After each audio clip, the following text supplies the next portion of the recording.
Bonjour à tous et à toutes, ici Yann-Éric de Suatable et ce week-end dernier a eu lieu le Grand Clash et le Fig Expo. Si vous savez pas c'est quoi le Grand Clash ou le Fig Expo, je vous invite à regarder ces deux vidéos qui expliquent qu'est-ce que c'est. Si vous étiez à l'événement, je pense que vous allez pouvoir apprécier une petite vidéo souvenir, puis ceux qui hésitaient entre y aller l'année prochaine, eh bien j'espère que cette vidéo-là va pouvoir vous convaincre. J'ai malheureusement pas pu faire les 3 journées puisque dimanche j'avais des funérailles, mais Carl a pris des vidéos pour vous. Sur ce, enjoy. Jour 1 était la journée double. Tout en double. Old World, Age of Sigmar et bien entendu 40K. J'ai choisi comme allié mon meilleur chum, Mathieu. On est descendu jeudi soir pour être frais et dispo à 20 minutes du Grand Prix de Trois-Rivières. Directement entrant, on peut ressentir la grandeur d'un événement comme celui-ci.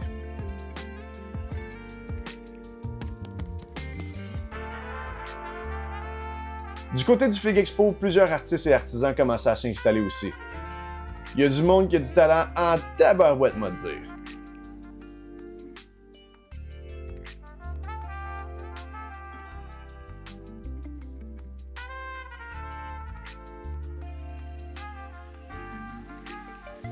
Notre plan de match pour notre team Microwave These Nids était simple. Blitz leur ligne, les confiner dans leur deployment zone plus 6 pouces, forcer des Battle Shock et des Mortal Wound, tout en retardant leur avancée sur la map. Game 1 était contre Death Guard et World Eater, Mathieu et Xavier, un combo de pur muscle et d'endurance. On a vite réalisé que l'habilité de Rat Zone ainsi que des D6 plus 1 damage étaient très casino.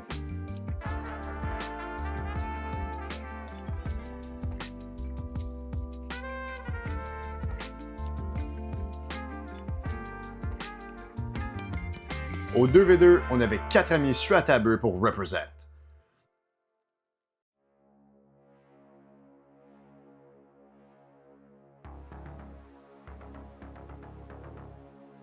On a fait de notre mieux, mais Borealis Rex l'emporte.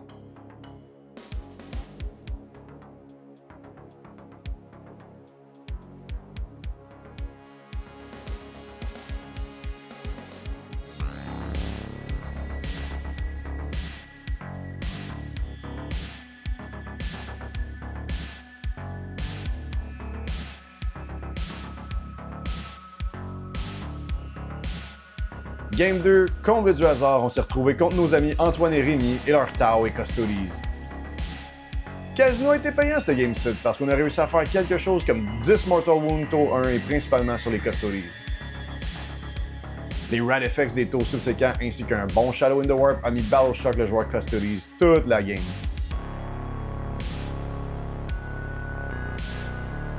Notre concept a fonctionné, mais à quel prix? C'est qui a turn on the Friendly Fire?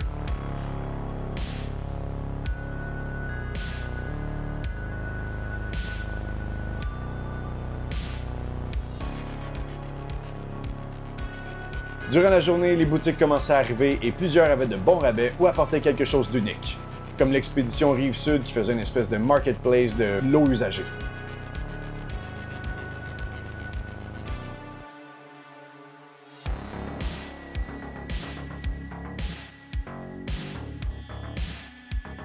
Game 3, on a eu de la grosse pointure pour finir la journée. List-wise et joueur-wise. On était contre Alex et Edgar et leurs Voten et Necron.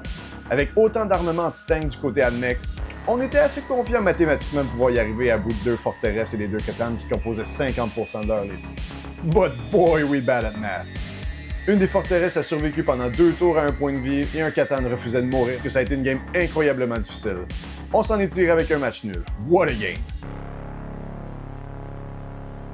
À la fin de la journée, Mathieu et moi, on était bien contents de notre performance. Une victoire, un match nul, une défaite. C'était vraiment le fun de rencontrer chacune des équipes et voir la complicité que tout le monde avait. Les grands gagnants du 2v2 étaient 2 autres membres d'une autre équipe de Borealis Rex. Puis moi et Mathieu, on était bien contents de remporter également le prix du 2e place pour Best Sportsmanship tout en arrivant 8e sur 15. Fin de la journée 1. Jour 2, là c'était le main event. Le grand tournoi solo de 40K. Star Wars Legion, Conquest, Old World, Kill Team, name it. En solo, plusieurs membres de la communauté sur la table étaient présents et en Kill Team aussi.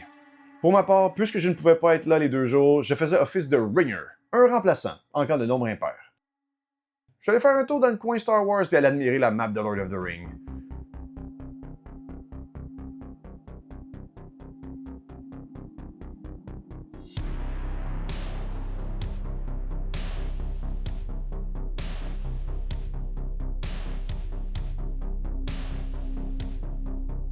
Non, mais c'est-tu pas assez impressionnant dans cette perspective-là?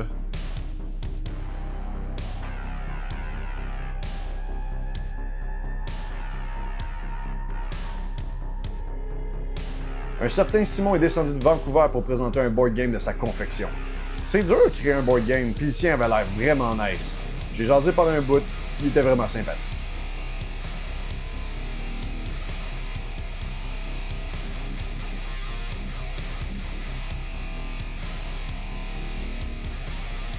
Je suis allé voir mes chums dans leur game et la gang de Kill Team.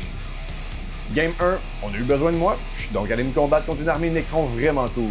Pour ma part, j'ai amené des gros tyrannides pour jouer plus vite, question de pouvoir me promener un peu plus. Malgré que son armement était parfait pour décimer de l'infanterie, il s'est magnifiquement défendu malgré tout. 15-5 pour les tyrannides.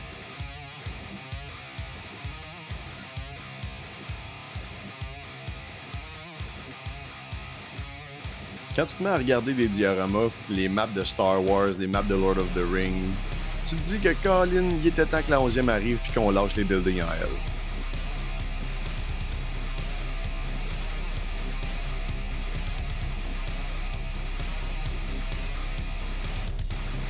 Game 2, on avait encore besoin de moi. Alexandre de Small Shark Tank est probablement un des adversaires les plus fun et redoutables que j'ai eu la chance d'affronter. Une dualité entre le talent brut et d'être capable d'avoir du fun. 11-9 pour les Devguard. Le Fenris est venu me faire un beau cadeau de leur nouvelle collection de pinceaux, ainsi qu'un petit rabais magasin. Toujours généreux eux autres. J'ai hâte à la prochaine édition du Black Shield. Oh yeah! Pour la Game 3, ma présence n'était pas nécessaire et Yann était un elfe libre. Il y avait plusieurs maquettes exposées pour la section diorama, puis encore une fois, God qu'il y a du talent. Fait que tu sais, dans ma vidéo, quand je vous disais que le Fig Expo c'était plus que des miniatures, on peut apprécier ici des beaux bustes.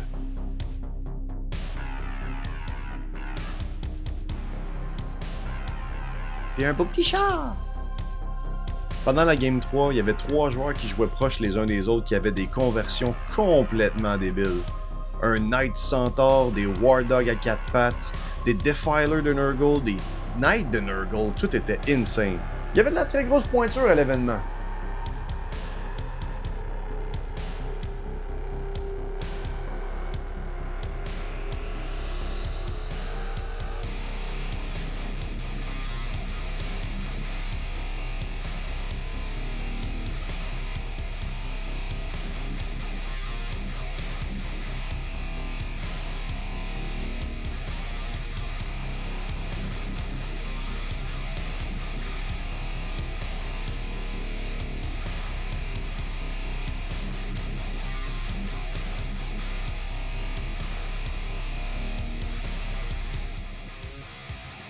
J'ai eu la chance de prendre un bon moment pour discuter avec Sébastien du Rock'n'Roll, et il m'a expliqué l'histoire touchante sur l'origine de sa boutique.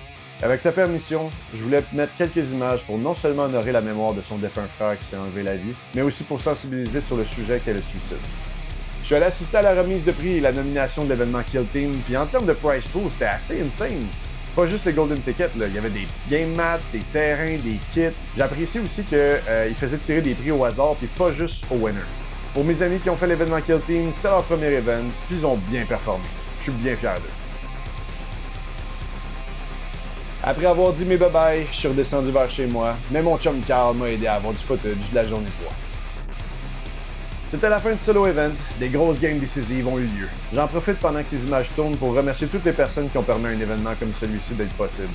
Des gens comme Bruno, Danick, Vanessa, et les personnes volontaires pour aider comme Alexis, Sébastien, Danny, Joseph. Comme au Kill Team, il y avait un méchant prize pool, plus de 55 prix à distribuer. Félicitations à John Winter Russell et à Louis Boisvert pour leur Golden Ticket. Et c'est ce qui conclut mon séjour au Grand Clash et au Fig Expo. J'espère que ça vous a convaincu à y aller l'année prochaine, honnêtement. C'était une expérience one of a kind. On y avait peut-être plus que 300 personnes samedi, c'était incroyable. Je vous invite à aller dans la vidéo description pour trouver des liens pratiques sur ce qui s'est passé dans l'événement, sur certaines personnes. C'était Yann-Éric de Suatable, ce fut un plaisir et d'ici à la prochaine, roulez des 6 calices.